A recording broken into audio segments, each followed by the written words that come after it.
and air syndrome, and how to do that into the capacity buildings. So that is what I try to do, and I am a SPA graduate in 1970. Okay. Yes. Now I think next person can carry on for the introduction. Thank you. Can we have Miss Anuja? Hi, I'm Anuja Gujral. I'm practicing in Delhi. My design firm is called ADG Square. I've been into interiors for now almost about 17, 18 years. And we handle high-end homes, residences, institutional areas, and commercial areas.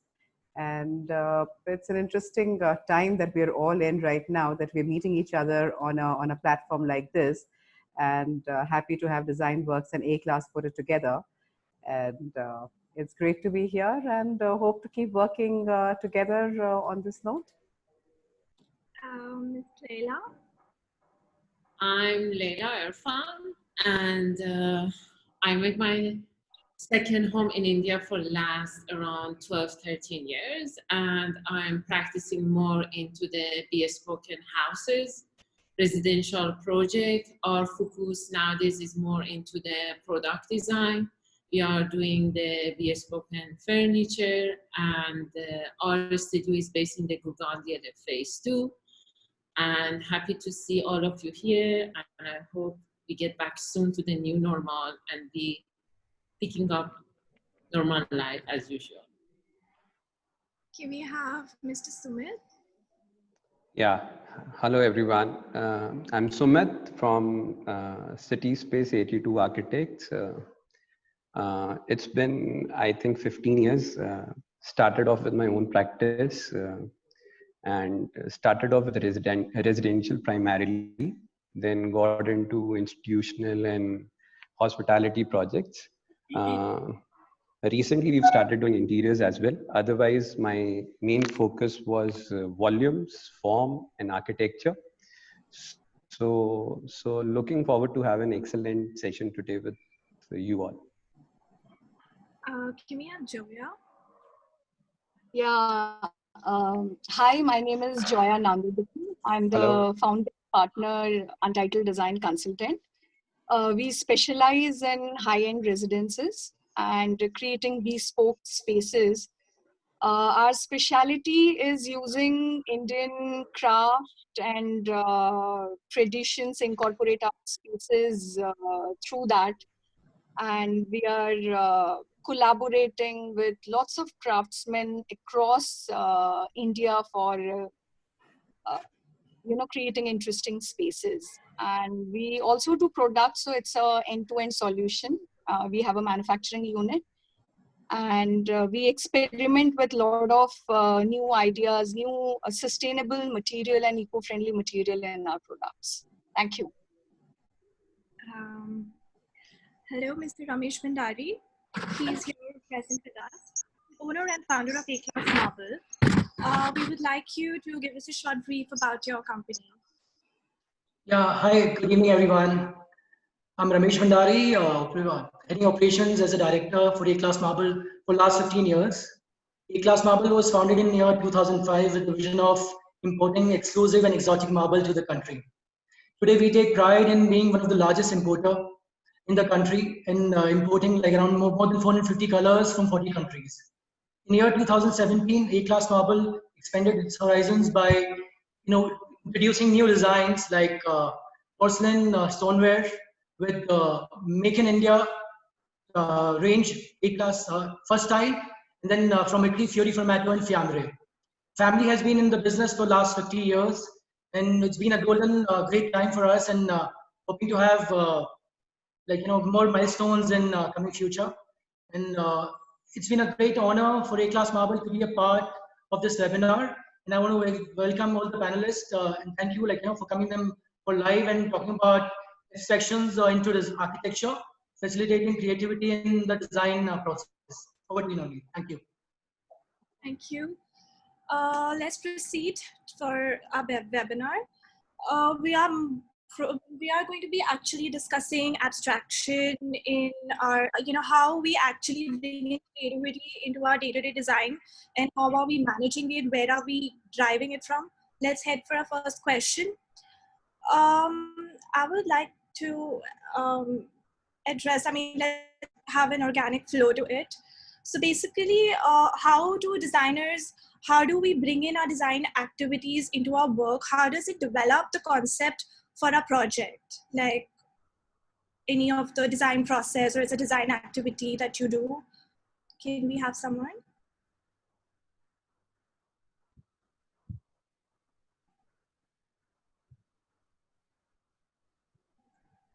Was I audible?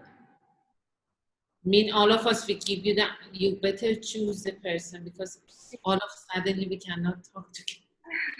Can we start with you? So when you are designing something, what are the design activities, or is there a list of certain, certain things that you would like to mark out? Okay, first we're going to start with sketching. Probably we're going to go into a software after that, or probably a 3D, or is it a 3D then a 2D? So how would you define that?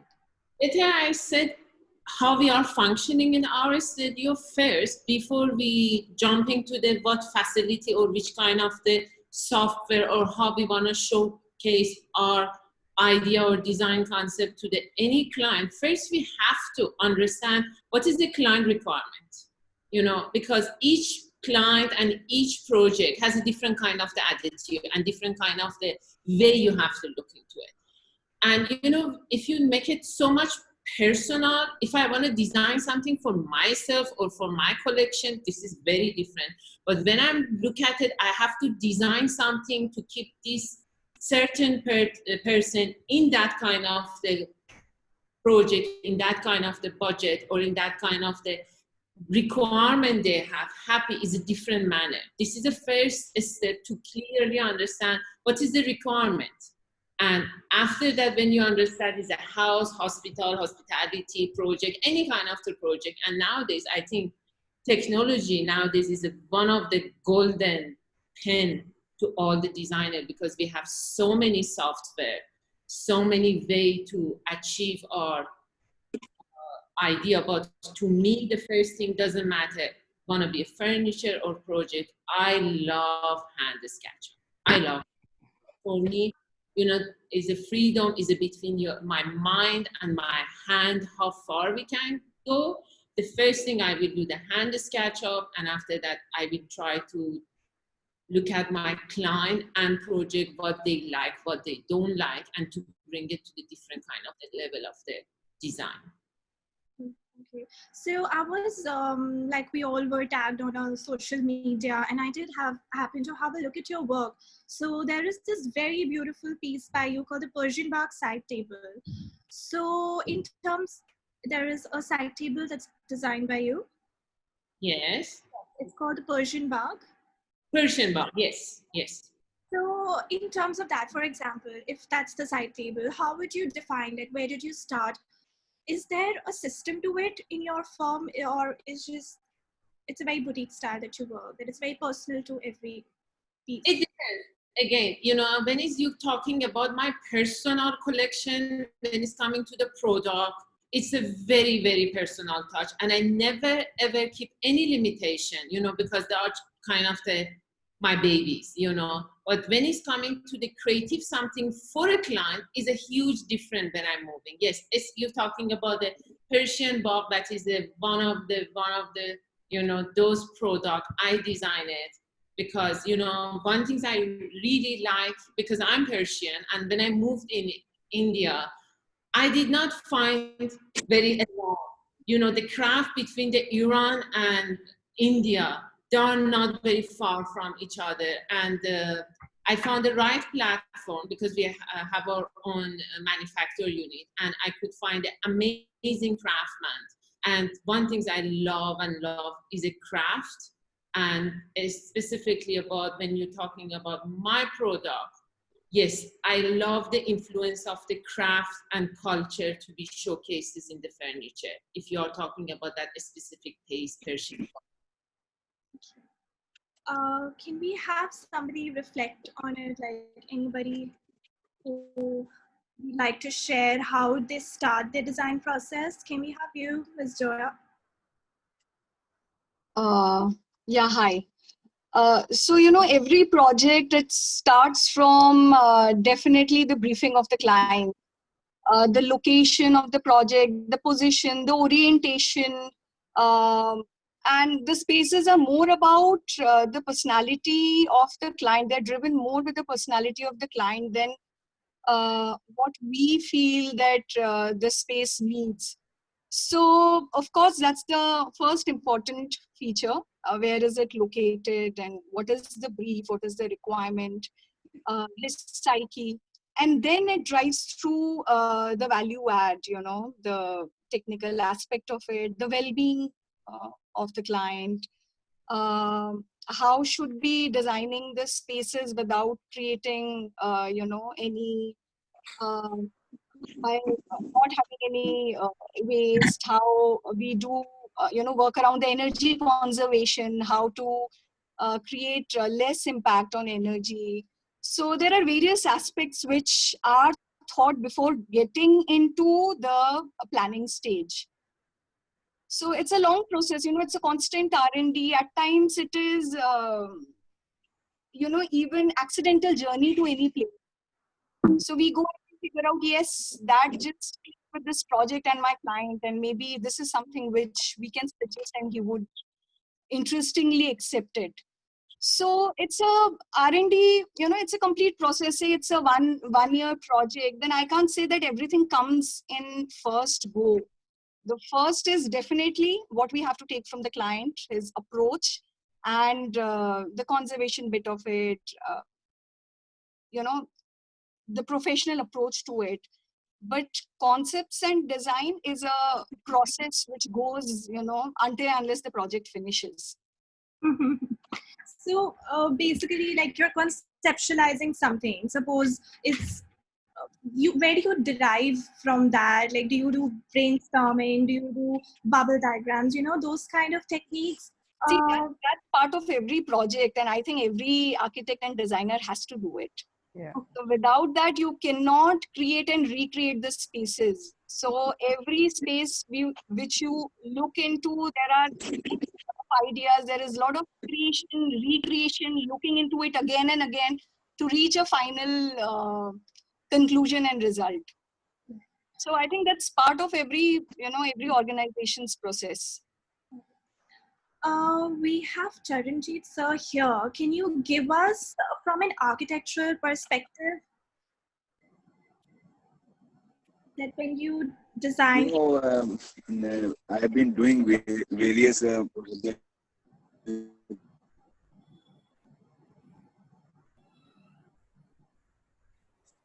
Hello. Yes, we can hear you. Yeah, should I? Yes, please. I have a varied practice, and initially I was into, product design or a house or, projects of micro level, and wherein now from micro to macro level projects of infrastructure, but I do not find any difference in the process. The process has to be the same, and my practice for the last 50 years, I have been stressing onto the sustainability, and it's like any built mass. There should not be treated as a mass of brick and concrete, but as a living organism which breathes and which is grounded and which is embodied with nature. So that is what we practice. Probably the biggest projects, mega projects like airports, though they are called as energy guzzlers, but can we really make them in terms of passive processes of design, wherein we respect the orientation, we respect the solar movement, we respect the wind direction, and probably if an architect could create something which is belonging with the nature, and we respect all our natural resources and managing that into the design process, we will not be needing any active, probably measures to create a, in like we call it as a green building, or we call it as LEED accredited building or GEM accredited building. Fundamentally today's we've been imitating the Western world all over, and we've forgotten the great heritage which we have. And in case we really, today's, I think, lesson to us is, let's go back to the history and create that sort of Indian architecture which has belonging to the place and the people. So that is what is missing. We have sadly been empowered by the global, and we creating, which is, you can say, global empowerment, and we creating those skyscrapers, the glass towers, or whatever you can call them, and then we say, oh, these are LEED accredited. So to my mind, when I talk about large airports, large railway stations, intermodal hubs, infrastructure, city planning, because I was very fortunate to give Vision 2050 to Jamshedpur city of Tata. So, there are many things which come into the way. Probably in case we think that we create walkable cities, we create cyclable cities, and we create that sort of an environment which is absolutely environment friendly, and will not be having this sort of PM 2.5 in Delhi, which is alarming, and I am a passive smoker and take about 40 cigarettes a day, and then I call, oh, I'm very smart. So these are certain alarming things which every architect, designer, or a planner needs to address in terms of creating a physical planning which respects the nature. And today is the time that we need to have alternative systems. Maybe it is air conditioning, maybe it is air cooling system. All those things we just copy. We talk about ASHRAE, we talk about other norms. We just keep on adding load and load and load and load and load onto the building. And then we say, oh, I am doing, like energy conservation. So these are fundamentally, it's like you don't be a jack of all arts, neither a master of all, but you have to have sufficient equipped knowledge of all elements of applied architecture, where you do holistic architecture and planning. And what happens that in our practice, we neglect the services, we neglect the structure. Maybe the architecture is a byproduct of the structure analysis and also of the services. I think that's a very sustainability point of view coming from you. We have a separate segment for that. We'll come back to that. We will be back to the sustainability factor in design.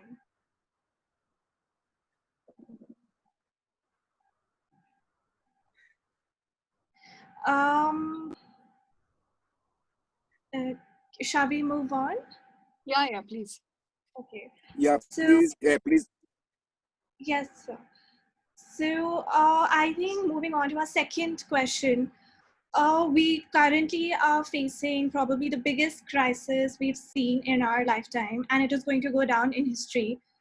And I think a lot of you, all of us, we've already started to redesign everything around us. We're starting to again relook at everything that is happening around us. I think I would like to discuss that how can the creative potential of any designer make a difference in the world in terms of how to maintain the world, how to create a world where we can overcome these kind of situations in future. Can we have you, Ms. Joya, on this? Yeah, so, I feel during these kind of conditions, in fact, a lot of global issues, there's a lot of responsibility.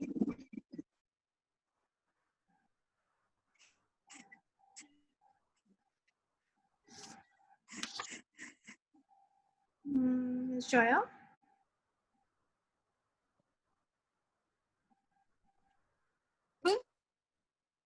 You're not audible.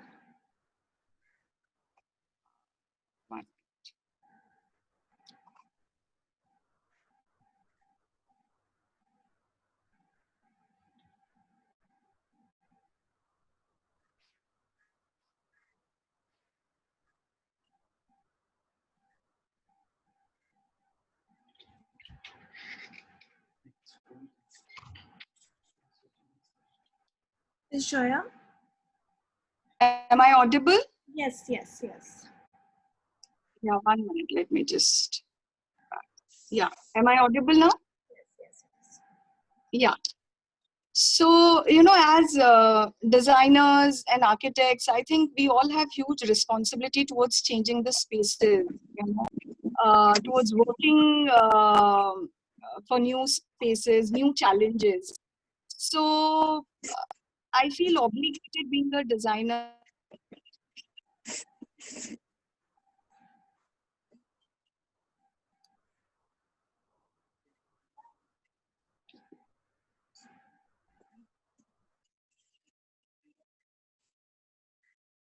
So, of course, I can say besides other points which were a crucial issue earlier, things like designing for well-being of the clients, designing towards waste reduction, towards environmental impact. New thing is just, kind of there's a lot of experiment and everything going on, how to plan houses, how to segregate spaces to make it corona-free zone, and new norms are still figuring out what can be done. So not much of an insight which I would be able to give at this point of time as far as the recent conditions are concerned, uh, except what we've been following through all these years, the value add which we had been doing in our projects, creating a biophilic approach towards our project, you know, incorporating elements of nature as we see light, air, all these are very important in planning of any space. And I think my associates and friends would definitely agree with this. Source of any design, any living spaces start with how you use your light and how you effectively get the air in and ventilation. And definitely one very important aspect which we also has to think is towards waste reduction. So the motto is recycle, upcycle, repurpose. How to ensure that the waste should be used as a raw material and hence eliminated at the same time. So numerous possibilities can be created. Numerous possibilities of designing how to use these raw materials which are derived from waste in our spaces and yet make it look interesting. So that's an important aspect which we all have to look into. And also design for environmental impact, for example using organic materials, sustainable material, what is the origin of the product, and certifications, for example FSC coding for wood. I mean, proving that it's sustainably harvested wood. So these things are not very prevalent in India as such, and we should take it as a drive. I mean, a lot of manufacturing companies are coming in and being introduced at this phase in India. So are we looking at these projects as a sustainable project with minimum carbon footprint? So this is a drive which we all have to, I think, have to act on and take it forward. Still India has to, wake up to these kind of certification and using more eco-friendly product. And then there are a few more points, for example, timeless spaces, creating classics, then trendy spaces is very important, which doesn't change with time. Hence, the clients will never feel the need of a change. So I feel that again saves our resource, which definitely is a very important aspect of our design. And I think for most of the architects and designers who are in the field, creating spaces would save energy and everything. And also energy efficient, very important, setting towards the west. I think some positive things it and we have to take it. So suggesting a source of energy with zero carbon prints should ocean looking, lighting, how to effectively use our equipment, ventilation, air conditioning, emissions of CO2 can be configured, although that approach is there only in large buildings. I don't know about residences, but these are certain very sensitive issues which eventually, should pick up, and it should come as a drive from designers. That's right. It is our responsibility. What are we picking up from the market? What materials we are choosing? And also, I think being a designer, this particular question when I received the brief, and I have connected this is because it's always been a very personal issue with me, as designers, like you go out on the road, you have a road for your cars, you have a walking part, and then you have your hawkers. I look at people walking on the walking part and then they have to step down because there's a hawker right in the middle of it. Why do we not have good planning, good designers that it is inevitable? It is inevitable to have the Panbaris and everybody go away from the Indian roads. It is inevitable to not have a fruit person standing right there. Why can't we actually design spaces for them and have intelligent design? I think this is something that always, every time I'm in a public space also, it really sort of hits me. So I would like to see that as designers, not only materials that we need to look into overall planning, overall intelligent design, keeping in mind what we in India need, not what is happening outside, what is happening in America or what's there in the Europe, just blatantly copying PRD and having a disaster right in front of us. I think these kind of things we all need to be responsible for. And especially after what has happened, things are going to, of course, change a lot. There is a big change which is coming up. I think we are going to be more sensitive towards this now. Can we have Miss Anuja? Would you like to weigh in on this? Yeah, sure. So my point of view on this is change is inevitable, definitely. It's not anything to do with Corona where we are. It is a general situation that needs to be changed overall. We are looking at situations where the design has to design details. So I, being an interior designer, I'm mostly working on the interior spaces. So for me, I would say that changes in terms of materials, the kind of materials that we all use, the kind of the way we put things together, the light coming in, the details coming forward, and just the way, like in a situation like this, we would have more greens, like try and have as many green spaces as possible, where we try and plant as much, for the courtyards, try and in big houses, try and plant courtyards, and do some sort of a detailing there, where we can bring the inside outside connected. And then things like, which is beyond of saving energy, sustainability, all those things are brackets that one needs to look into as number one as a function before we move forward to our details with this sort of a situation. So I would put it as that everything has to be put in brackets, has to be checklisted out, and then we start detailing out our spaces and areas. I'm not talking about urban planning. I'm not talking about any building or architectural point of view here, but anything to do where we can, as designers, we can help out the industry and the clients to work out, which is, today we're all sitting at home. We're not using our expensive cars. We're not using our office spaces. We're not using anything. So make the space where you are, whether it's an office, whether it's an institution or a home, to be absolutely equipped for your personal requirement. Could be like if you're stuck in the house for about 2-3 months, you need to have your office space going completely, because there are lots of people who had a lot of problems during this time, which I would say, think of a situation where if you have to be at home, could be a situation like this, or could be somebody's not well, doesn't want to go, doesn't want to travel. You should be able to continue your work, your life based on that. So that is what I would say, that, there's been rethinking on the way things are being decided and worked upon, as much as exercise routines and things like that. So we're working now, every home is asking for situations where if I can't go out, I need to be self-equipped for my entire, either it's home or office, to have some space where I could do activities like that and I could feel just fine with it. So keeping that as the base.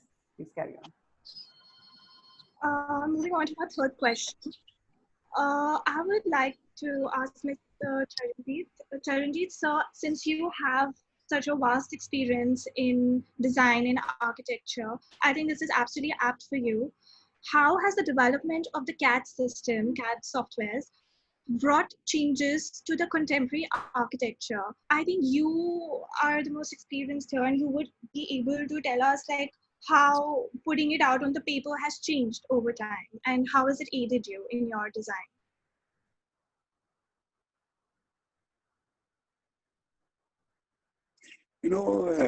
I would say that all these tools are excellent, and technology plays a very vital role. And what happened that, when initially, when we were in a school applying architecture in Delhi, and I started my practice, I know how we really drew each and every line, and how difficult it was, and how physically, it was taking so much laborious to do all those things put together. And now things have become very simplistic. And dynamism in architecture has also developed because of the tools. Probably see, we were doing some club building in Raipur, and we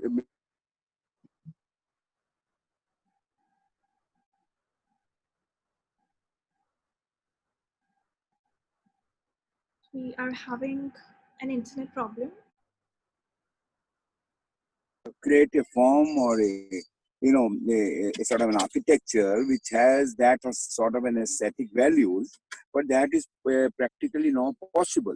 So these tools, we work on BIM totally. We do integration of everything put together, my structure, my MEP, my, all my systems all into the BIM, and there are zero errors, and things have become faster. I'll just give you an experience of mine that within 4 months of time, Kartarpur corridor terminal building was done by us, doing everything. We put together, and within 1.5 hours, we frozen the drawings, we frozen everything, we made the tender, and work was awarded to practically to Shapur Palanji.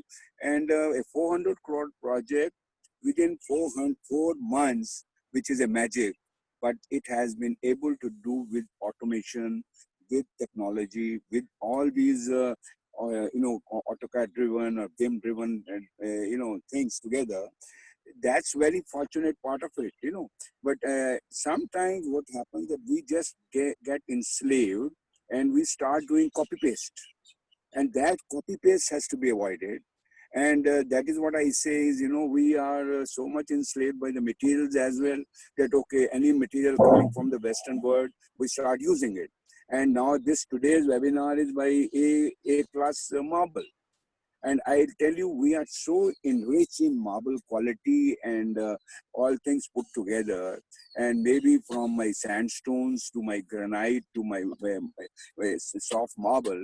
And we practically export so much from here to America and Middle East. And again, I do not know why. We are fascinated by the Italian marble, and we start using that in our project. How much is the embodied energy which is consumed in transportation, other things put together, and we do not consume our material, and that is what is to be required. And I am appreciating my co-speakers that this is the time that we need to do that introspect, that how we create that sort of awareness where we start using made in Indian material, make in Indian material. We have no dearth of materials. Now see, all high-end houses, what, I'm just sharing that you people are doing, there we are all totally centrally air conditioned. Our glasses are fixed. We do double glass, and we say, oh, it is centrally air conditioned. I am telling you, I am sitting in my farmhouse here, and it is just air tunnel system, air cooling system. I sit at 2 o'clock in outside, and now also I am sitting outside. I am chilled here. I have no problem, and I am enjoying the nature. Can we create that sort of an architecture even in high end, or high end housing? Again, I see all air conditioned, all fixed glass, no ventilation, natural ventilation, no cross ventilation. Our designs do not have mutual shading. Perhaps that is what we need to require, where we adopt these basic elements of understanding, and then we say, yes, I don't need anything. I produce my own water. We do all net zero campuses. I am Ranchi, other places. We have net zero works where I am producing my own energy, I am producing my own water, and I have zero liquid waste, and we do all solid waste management. So these are fundamentally things wherein we need to see that the integrated approach towards net zero house or net zero anything, that is what is required to be understood. And that is, I generally call it as a holistic architecture. So I generally see that we leave so many things to assumptions to our consultant, but consultant needs to be fed.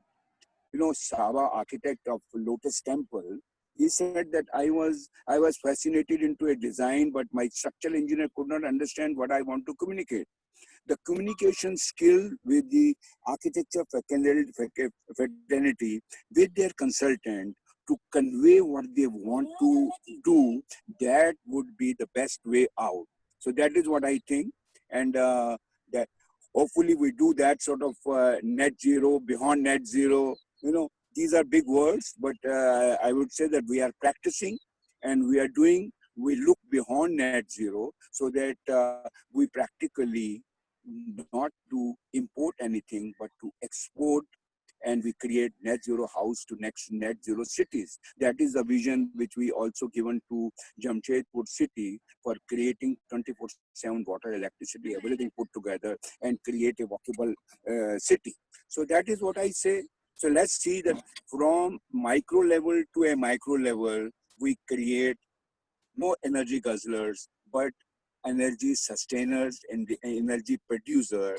That is the time where we look and say that, yes, we are sustainable. I'll tell you, if we practice the ancient ways of doing mutual shading,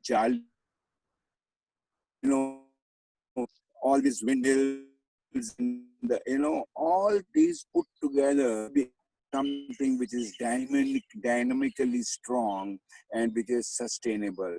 Sometimes sustainable is a very odd word, and we all say it, but it has to be practiced. It should not be a rituality, but a spirituality in terms of understanding how the sustainability could be achieved. That is what I say. Thank you. I think now many more are there to, I listen to them. Extremely insightful, of course, with a vast experience of yours. And I was honestly extremely nervous because I am just been in practice for 7 years, having sitting in front of you asking questions. It is very, very overwhelming. And of course, very inspiring words. Moving on to our fourth question. That is, how do you look for inspiration in nature, and how do you incorporate it into your design? Ms. Joya, can I please have you on this?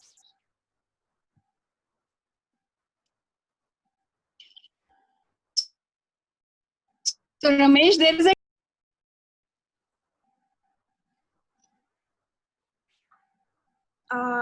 Joya, I need to check your internet connection. Yeah, I'm back. Yes. Am I audible? Yes, you're audible. Yeah.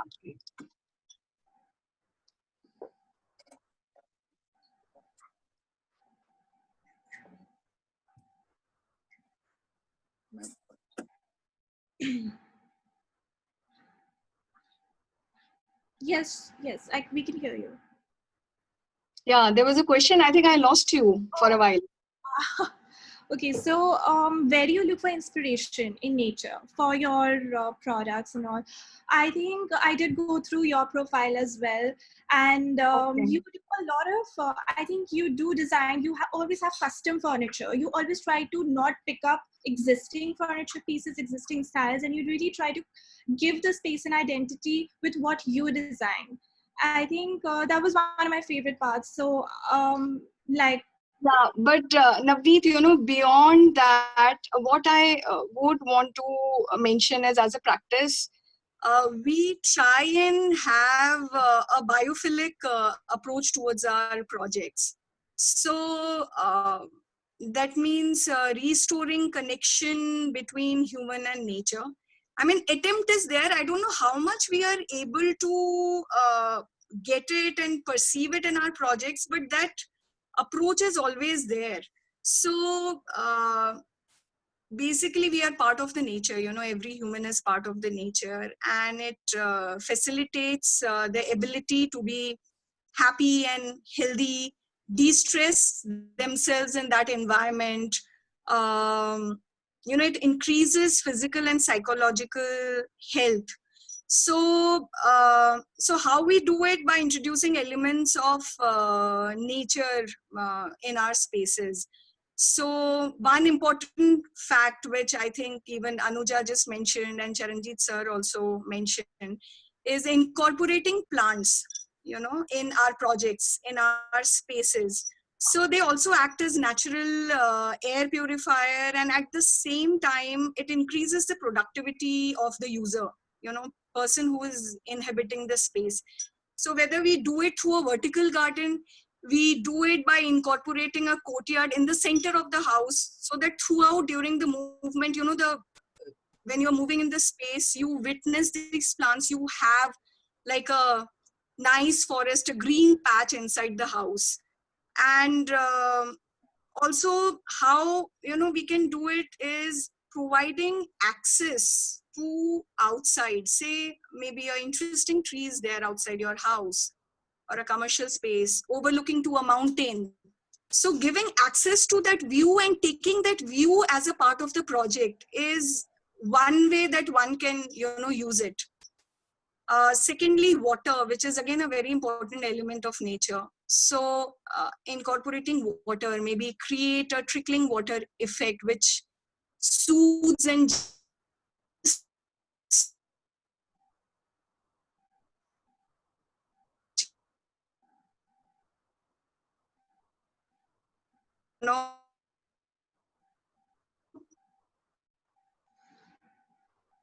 I think farming we're having a problem with you, Zoya.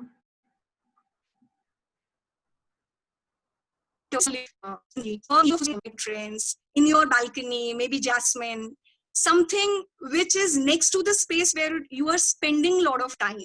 And these days, so even aromatherapy oils are so much in fashion and trend, and we always insist to have these kind of fragrances in your living spaces. Fourth, I think, is natural feel of the material, maybe a stone masonry work, maybe a rock. And I've read somewhere that this kind of feel actually lowers your BP.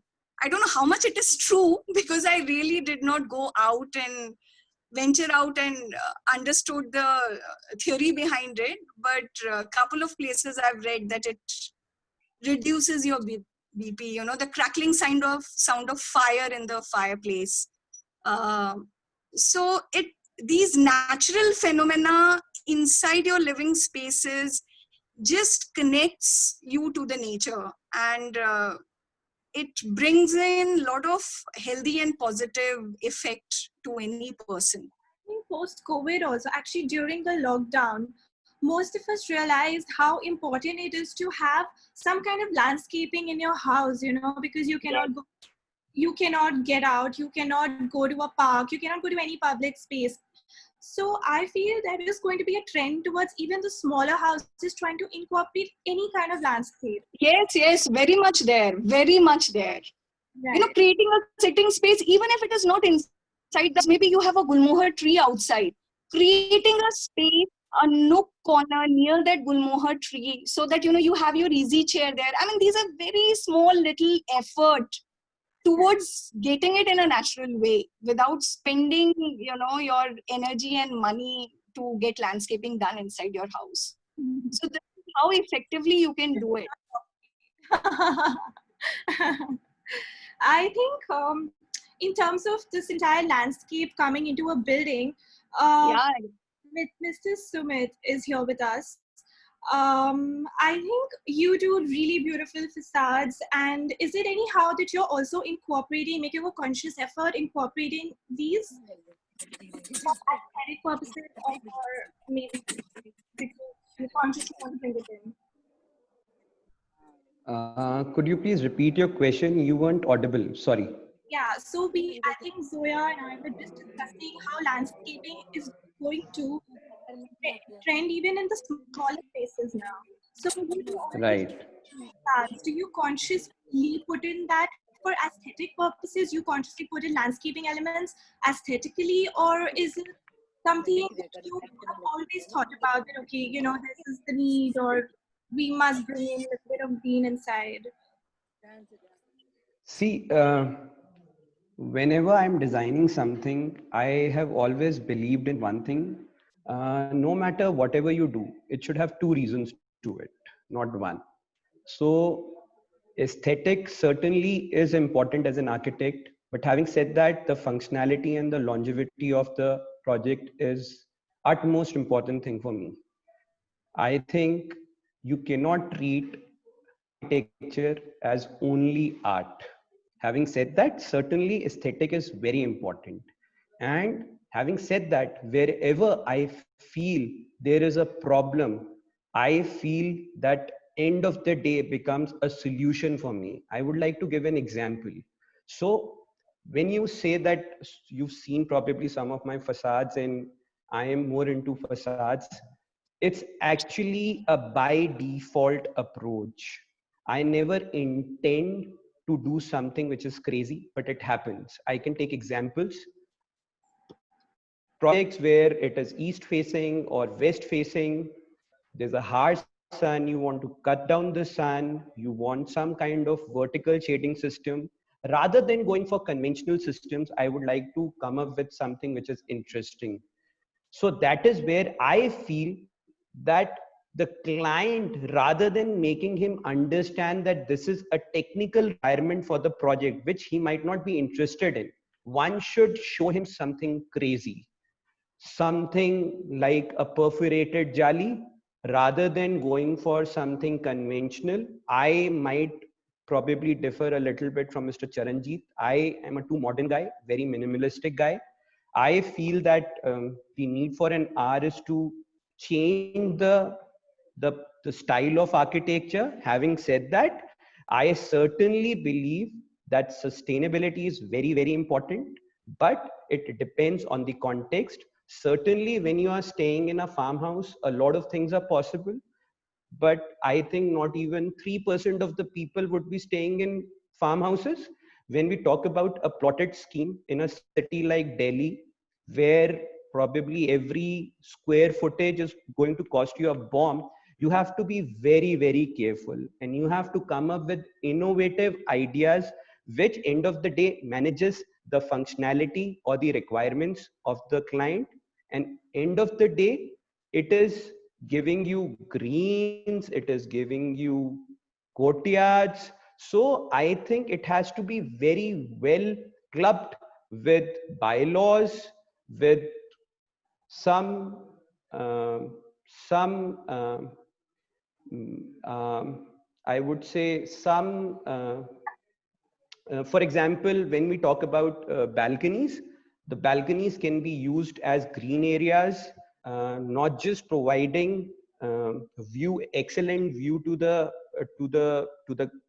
user, but even from the outside, one can treat it as an aesthetic element of the overall building. So you have to think both outside from inside as well as inside from outside. For me, greens are not just important for bedrooms, living rooms. For me, each and every single project of mine will have the toilets, when I talk about each and every project, I will have greens. The idea is to give a big feel. So when you had a 8 by 10 toilet, it gives you a probably 16 by 16 feel. Second, you feel as if you are taking a bath in a khet. You can keep the sliders open. There's nobody who can see you from outside, because the same aesthetical element outside is protecting you and giving you privacy, which can be a perforated skin, which can be a louver thing, which can be backlit during evening hours, and at the same time providing privacy inside. Um, um, Not just that, it actually helps. I am so kind of upset with so many architects.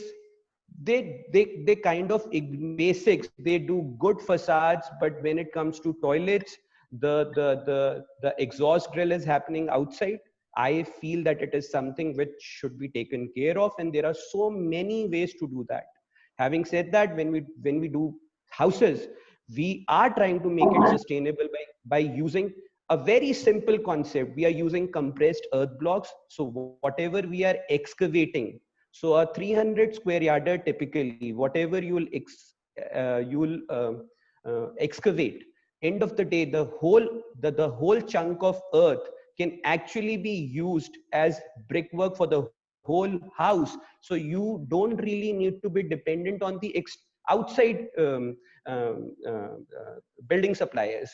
There can be an alternate to regular RCC slabs. You can go in for ferro cement channels, cavity walls, which can be filled with an insulation system. The terraces, again, which are going to be treated with some kind of insulation. Misting, there are so many interesting things. I never tell my client, boss, this is something which is sustainable. I will never do that. I remember I used to drive a CNG car. I never, in fact, initially for me, it was an economical deal. I never thought that I am trying to be environmental friendly. So I think end user will always be interested in what he likes. He is least bothered about what you are contributing to nature or to environment. So I will never tell him that this is what is going to happen with environment, but certainly we are responsible. So I am using earth blocks. I am telling my client, boss, you will save money. You don't need to purchase the bricks. He'll say, go ahead, because end of the day, you have to plaster it. Or I remember my first project, I had kept my building exposed with the earth blocks. I did my internship in Auroville with Suhasini, and I loved the feel of Auroville. So I remember that the house got published, people loved it, and that's how I started my practice. So I feel every no matter whatever you do, whatever move you do, it should have two reasons to it. And if you are following that, I think automatically things will start happening in place. So that's my take on practice, especially with smaller projects. Having said that, earth air tunnels are not possible in a 300, 500 or even 1000 square yarder. We've tried it a lot of times, but we couldn't do it.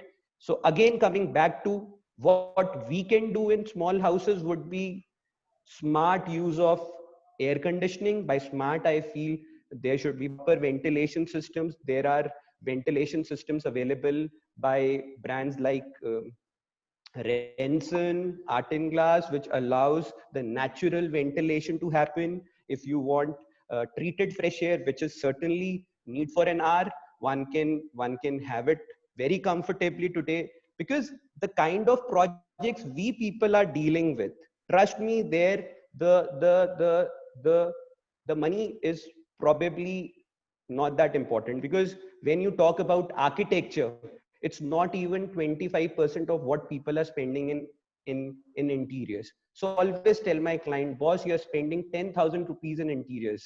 Please do not stop me doing good stuff with services. So the only problem today here in India is that people, as rightly said by Mr. Charanjit, that people are very less aware of what the right services are. When I see a lot of people still following those 50s wala details, I feel so upset. Sunken slabs, crazy people. I feel there are so much to do, so much better to do. So I think we as architects need to change with time. I remember when we used to make a call to even UP, it used to be STD. Things are changing. Today, it's no more STD. I think today, globally, things are changing. So I feel if you keep a correct balance, I don't say that we need to be completely dependent on imported things. Having said that, if there is a right balance, one can create wonders. And that's how, as an architect, I feel you should keep innovating and create new stuff. Thank you. Thank you. Can we have a comment from an interior designer on this? Miss Anuja, if you would, how would you reflect on this? So I would somewhere agree with what Sumit is saying here, because innovation is something which needs to be constantly done. You cannot be holding on to some sort of view and continue with it and not move ahead with times and situations where we are in. And I would definitely say that using materials of different forms, yes, made in India, make in India is brilliant. And I truly believe in that. Having said that, if we do need to add a little bit of things from, to just make the concept interesting and things like that, there's no problem doing that. I use a lot of Indian stones also in my interiors. Having said that, I have a lot of Italian stones that I would use. Texturing on stone in different forms, yes, it can be done on both materials. And yeah, air conditioning is something which is of course a subject which one needs to understand whether how you want to do it. You can keep air conditioned spaces, yet have complete spaces which are very well ventilated, cross ventilation going through all over, light being very strong, and keeping in mind the way the entire space has been worked out, which is, as he mentioned, as simple as toilets. Toilets can be made so beautiful by just an extension of even a space of about 90 mm, that you can just have some sort of greens coming there, and it can look as a spa bathroom. So that is something that one can always work with. And yeah, keeping the spaces as open as possible and adding materials from all over. Yeah, sure, Amit.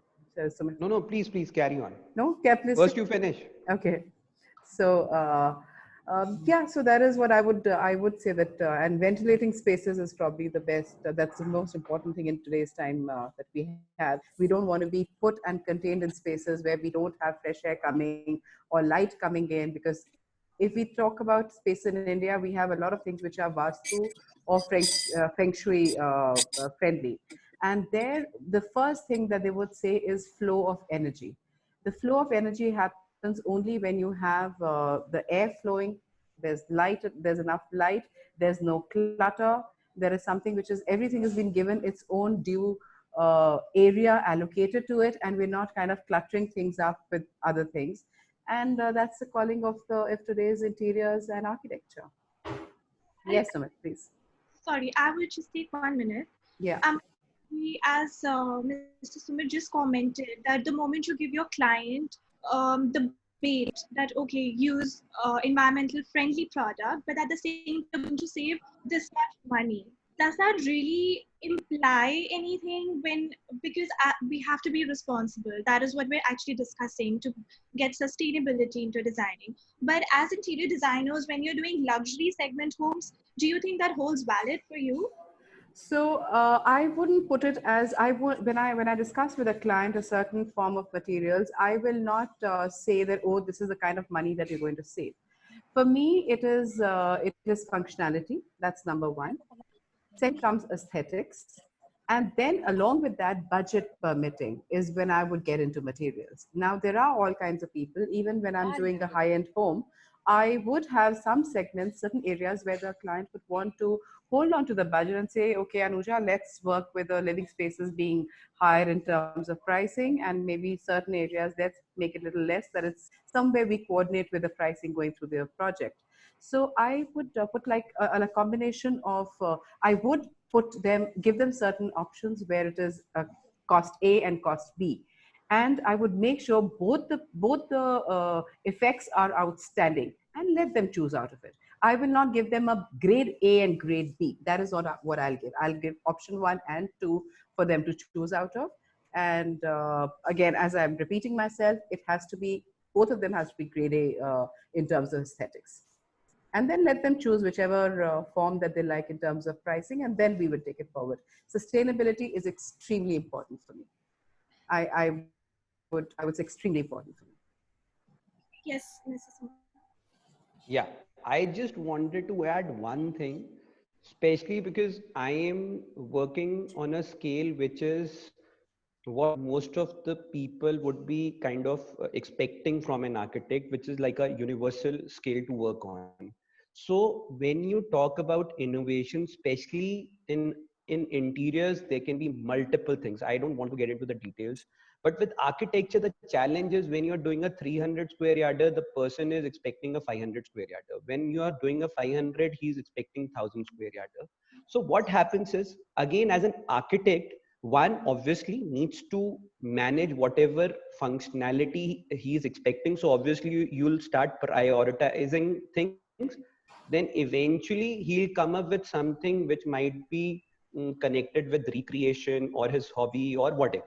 So one, if an architect is well aware of the kind of laws which are allowed here in Delhi or even in Bombay, one can do wonders with, again, these innovative materials, like one, glass houses.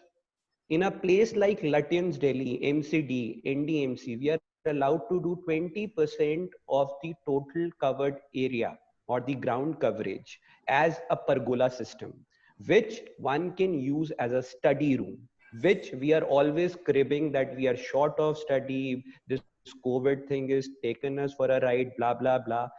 It can be your hobby room. It can be your dance place. It can happen on terrace with nice outdoor greens. You can't practically enjoy outdoors here in Delhi because it's very hot. So you need to have some indoor area where you can sit and enjoy outside. You can do things like fogging, misting. These are not expensive stuff, and these are not just technical things which will reduce temperature. It will again add to aesthetics. Misting, whenever it's happening, it actually creates a wow factor. And just try and put some light on it. It will start giving you a wonderful experience. You will be sitting in clouds. So I think architects needs to innovate. They need to keep experimenting. And for me, the best place to experiment is my own house. I am changing things every 3 months. People call me crazy, but that's how I feel. I need to experiment. And once anything is successful, it will start implementing with rest of my clients. So I think you need to physically experience things and then start executing it with the clients. I am too scared to experiment with my client. That's my personal take on it. I feel that you can't play with his money, with his emotions. He's doing his house. If something goes wrong, I will feel very bad. So the best ways to experiment, you can do models, you can do physical one-on-one experiments, and then start executing it with your clients. Thank you. Ms. Leila, how would anything that you would like to reflect on this point made by Mr. Sumit about experimenting in your own house? You do a lot of experiments with your products and all. How do you you need to unmute. Actually, I'm very agree with Sumit, because we're always having that kind of the challenge with the client coming with 400 yard, 500 yard, 250 yard. They don't want to understand, this is my playground. I cannot do the magic. I cannot stretch your house. We have to give your requirement in that platform, you know. And another things, when it's coming how we are getting the inspiration from the nature, to me, you know, it depends on the each project. For example, if yes, we are doing the flats in Magnolia is different. If we are going to the South Delhi, a small 250-yard houses is very different. Basan Vihar, everything, you know, has a different platform. Yes, how we can engage the nature, all these things. To me, I'm always telling to my client one word: please keep the balance between everything. You know, you cannot suddenly focus only on your architecture or only on your interior or only on your bespoke furniture or your lighting or your vertical garden. Your house is the story of your life. Your house should be spoken, should be reflect who you are. And at the same time, it should be a beautiful story to answer all of your day-to-day requirement. Okay, what we are going through as a COVID-19 is not a very pleasant time. Is not necessary suddenly we said we have to change 100%. Again, we should keep the balance. New normal is waiting for us. We all find a way how we have to go back to our new normal. Where is the house and how we have to deal with it with all these pressure from in and outside of the life. To me, we should keep a balance between everything, between the natural life, the greenery, between the spaces for living, between the space for working, everything. And one of the biggest challenge for us to tell to the client, this is the area we can play around it. And we have to keep the balance as a budget, as a material, each and everything, how we can divide it and keep everything's balanced and livable. Thank you. Let's move on. Yes, Charanjit sir, you want to say something? No, I mean, I think all of us have really exhaustively elaborated upon, and I agree with Sumit and Anuja ji on various things which they are doing. But you know, I would only sum up my thought saying that the problems, maybe it is a 300 square yards of a plot, or it's a 2,000 acres of land, or a city. Issues are the same. It can be at a smaller level or a larger level. You know, not that. I say that, oh, a person of 300 square yards want to 5,000.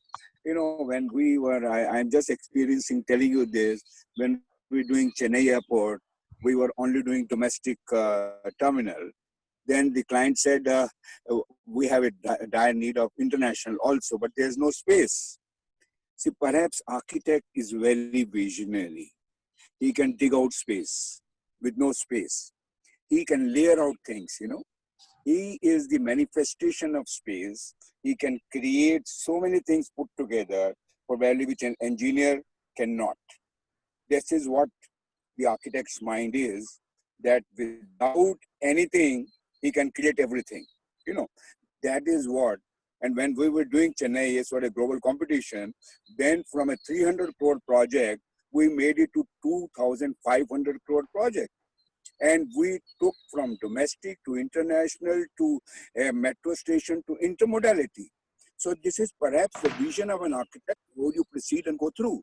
And secondly, other question which Sumit, you have very rightly said, and what happens, you know, it's not, I'm saying that a small house cannot have an alternative ways of doing things. We experiment that in Gol Pahadi in Perry project, you know, that Dr. Pachori's staff housing in Gurgaon. We did the staff housing where we layered the building. We had manifested in a manner that, you know, how to layer in design, and you create those sort of spaces where you get glare-free, loud, you know, spaces which are living areas. So it's like an architect can understand to put in, like I put staircase, kitchen, toilet, balconies, other things, verandas on the periphery, and my living area is a sandwich. So it's like layering, enveloping the building. That is what we did in Times Square Mall at near Raipur, which is a non-air conditioned mall. You know, it's all onto various systems, and the whole mall is working non-air conditioned. So I mean, I get inspired from Joseph Allen Stein, India Habitat Center. When you into the courtyard, you are 10 degrees below than the temperature outside. So that is what sustainable architecture is all about. And I'm not saying that you don't need air conditioned spaces. Probably some working spaces can be air conditioned. The other areas can be non-air conditioned. So it's like a mix and match.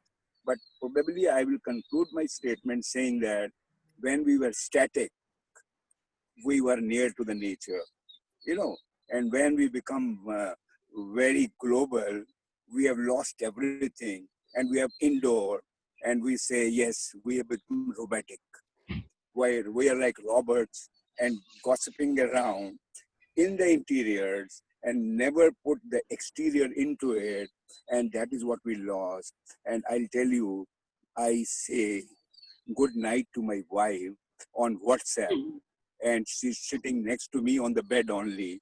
And she also says on WhatsApp, good night, my dear husband. And I say good night to my wife on the WhatsApp, and never like to adore each other because we are busy in the tools, not into the human.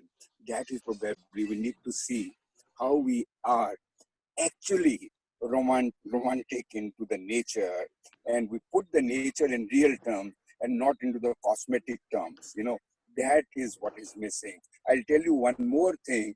With Raipur Airport, we had put the interior where we put all Buster art, water bodies, all put together, and a very nice, coffee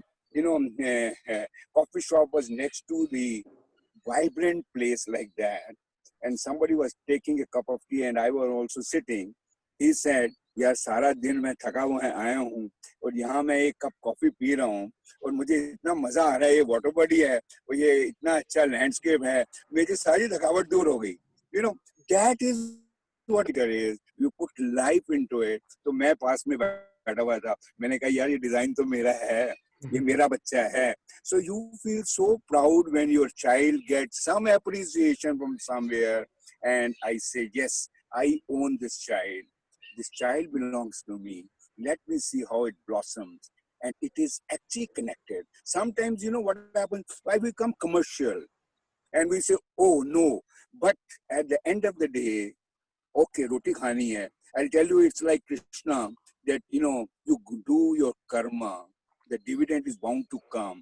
The fees will be there. मैंने तो कभी fees मांगी नहीं यार, अपने आप fees मिल जाती है कि अगर हम काम ठीक करेंगे, and you appreciate, the client appreciates, the things will come. That is how I take my journey. Thank you very much. Yeah. Sir मैं भी बड़ा रोमांटिक हूँ सर. वो मुझे नजर आ रहा है यार. Your base route is Auroville, and I love it. And that is how I've been groomed by Kanvinde, Rajwal, all these people, you know, हम तो उनके झाड़ू मारने वाले बंदे हैं, you know, and we love them, you know. And every time, whenever we used to sit with Kanvinde साहब, तो वो उनको बोलते थे अच्छा मैं तबीयत ठीक नहीं है, इस वो 3 घंटे बिठा लेते थे. You know, that is a type of passion which they had. Today, that is missing. We become so commercialized. We become so cosmetic. You know, that is what I think precisely, like you, Sumit, and Anuja ji, and my other lady, you know, let's see that we become that sort of vibrant character, and we start had romanticism with architecture. Once we are romantic, you know, we love it, then, you know, फिर तो मजा आ जाएगा ना. So that is what real romance of architecture.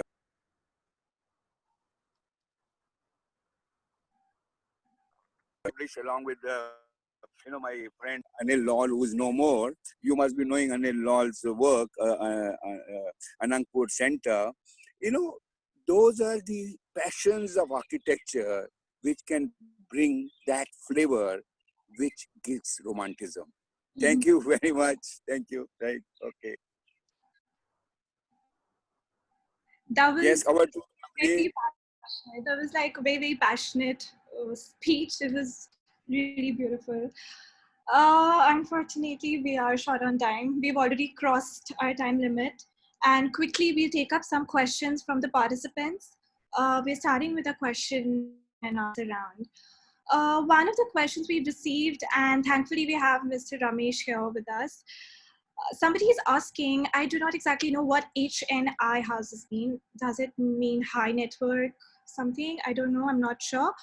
What leads to selection of flooring, whether it has to be natural stone, wooded, engineered flooring, or high-end tile for the interior areas like various rooms, den areas, etc.? I think, see, every space has a different environment of like, using whether it's been a stone, wooden flooring or tile. But the kind of the temperature what we are in India, like, the kind of material what is required, like for the mainly for the flooring and all that, it has to be like natural marble. Because wooden has its own, limitations and tile has its own limitations. So totally on the kind of space you create. Okay. We're welcoming questions from the participants. You may type in. We'll be waiting. And somebody is requesting for a roof gardening landscape webinar.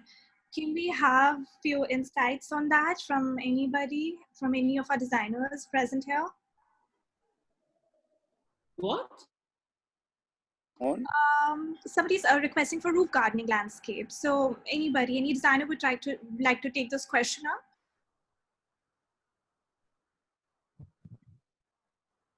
up? Can we have you, Leila? I'm not getting you. I'm really sorry. Okay. Please question. Landscape, basically landscape on your roof. Like, what are few insights you can give on landscape designing on your roof, terrace garden? I'm all my client for a rooftop garden because myself, I grown up in the farm.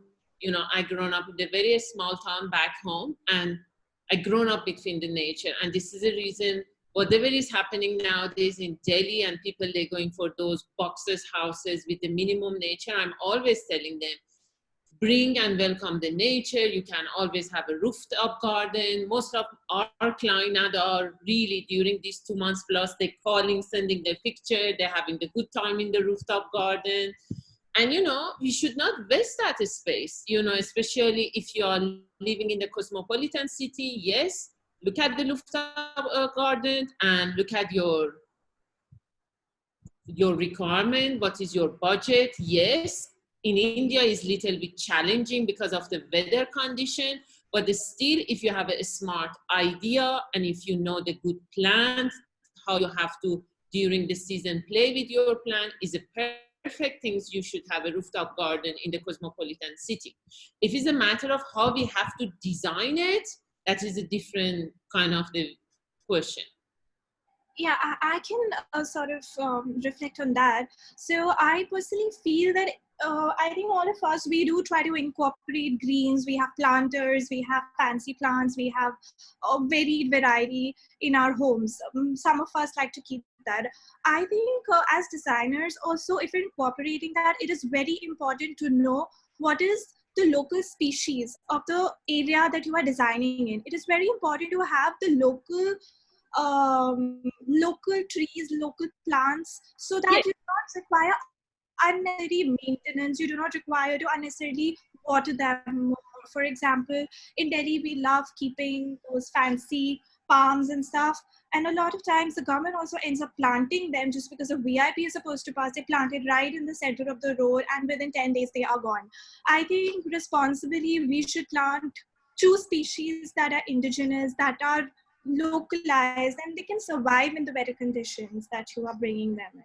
Again, coming back to the same point we have discussed, we have to keep the balance and we have to see what is our local sources. Yes, you go into the nursery, you go into the fancy shop, you see beautiful planters, ceramic, make planter, and after that you see the beautiful plants, you're getting excited and you're spending the money on it. Fine, but it's not really practical. When you're talking about the rooftop garden, it is a matter of engaging the inside and outside living. To me, especially, let's talk about, we are more or less based in Delhi. Let's talk about the Delhi houses.